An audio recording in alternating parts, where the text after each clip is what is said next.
Let me take you to a place that feels like it's from a totally different era.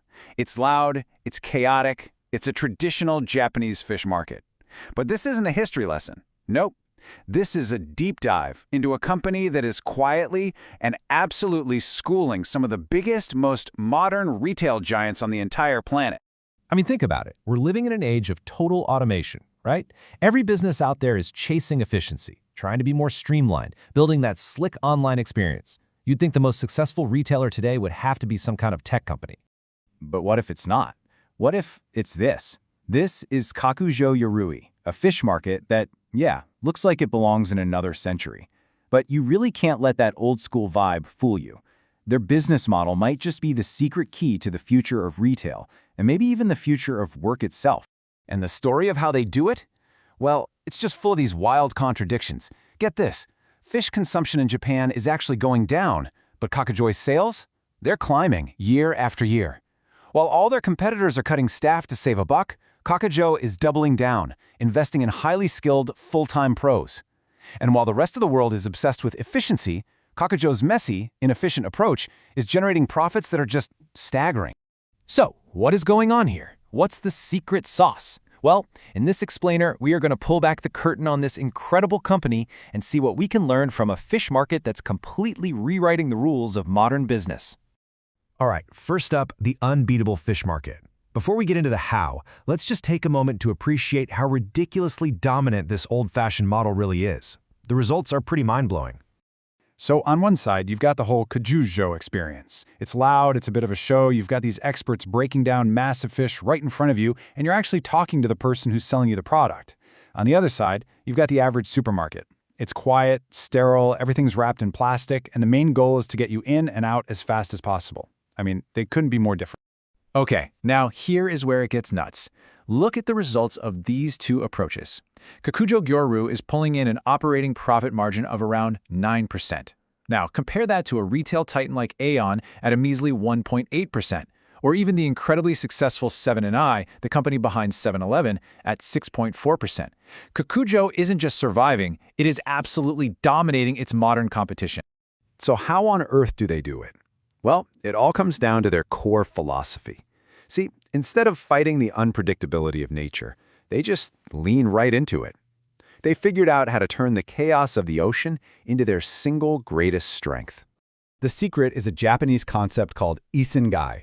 It literally means whole boat buying. So instead of carefully picking and choosing only the most popular, easy-to-sell fish, Kakujo's buyers go to the docks and purchase a fishing boat's entire catch for the day. That means they get the beautiful priced tuna, sure, but they also get the weird-looking fish, the tiny ones, the giant ones. They buy it all. And this is just a brilliant, brilliant move. For the fishermen, it's a total game changer. They don't have to worry about being stuck with a bunch of unpopular fish.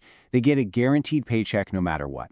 In exchange for taking on that risk, Kakujo gets this incredible variety of seafood at a much lower cost. And for you, the customer, it means every single trip to the store is an adventure. You literally never know what you're going to find, which turns a boring chore into an exciting treasure hunt. Okay, but having a treasure chest full of unpredictable fish is pretty useless if you don't have people who know what to do with it all. And that brings us to what might be Kakujo's most important asset. Its people. Or, as we're calling it, the irreplaceable human algorithm. In Japan, there's this idea of mekiki, which roughly translates to an expert eye.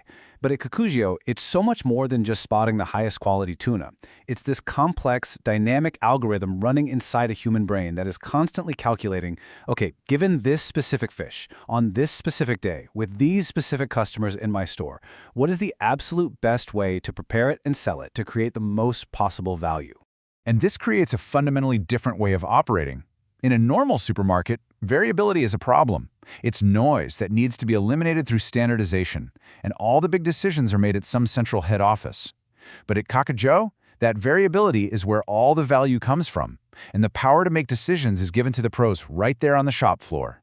Their stores aren't just points of sale. They're these dynamic editing hubs where raw materials are transformed into value in real time. And this is exactly why their model is so resistant to automation. You can't program an AI to smell how fresh a fish is or to feel its texture. At Kakujo, the very same person who judges the fish is the one who cuts it and sells it.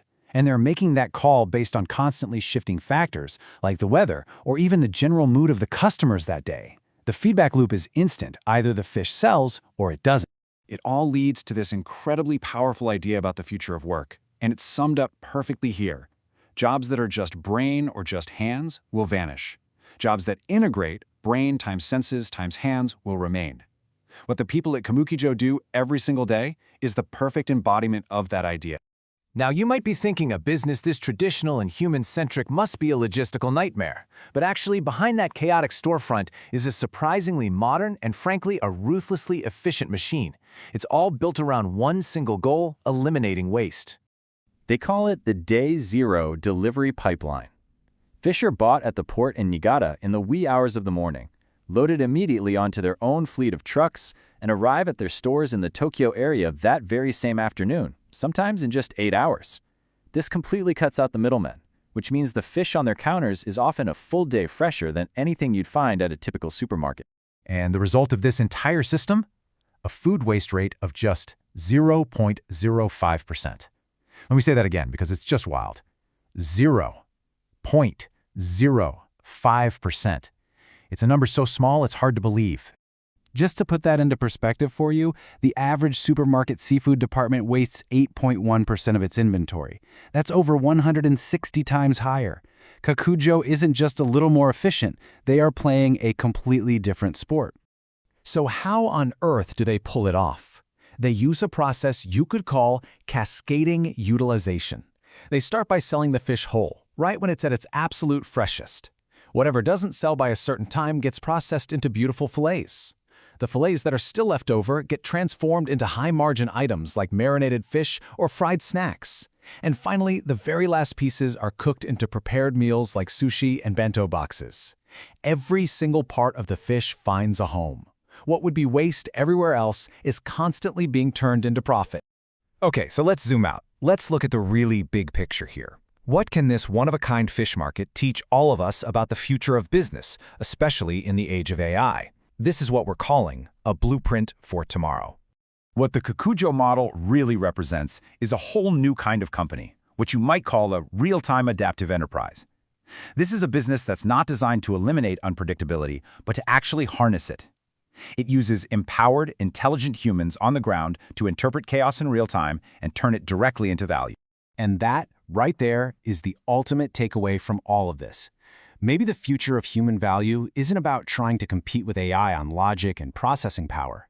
Maybe our real advantage lies in mastering these messy, complex, real-world domains where our unique ability to combine our brains, our senses, and our hands, all working as one, gives us an edge that no machine can replicate.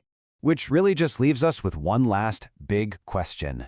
If embracing what looks like human inefficiency can be this wildly profitable in a business as tough as selling fish, where else is our obsession with standardization and automation causing us to completely miss where the real value is? What other industries are just waiting for their own Kakujo to come along and remind them of the incredible, irreplaceable power of people?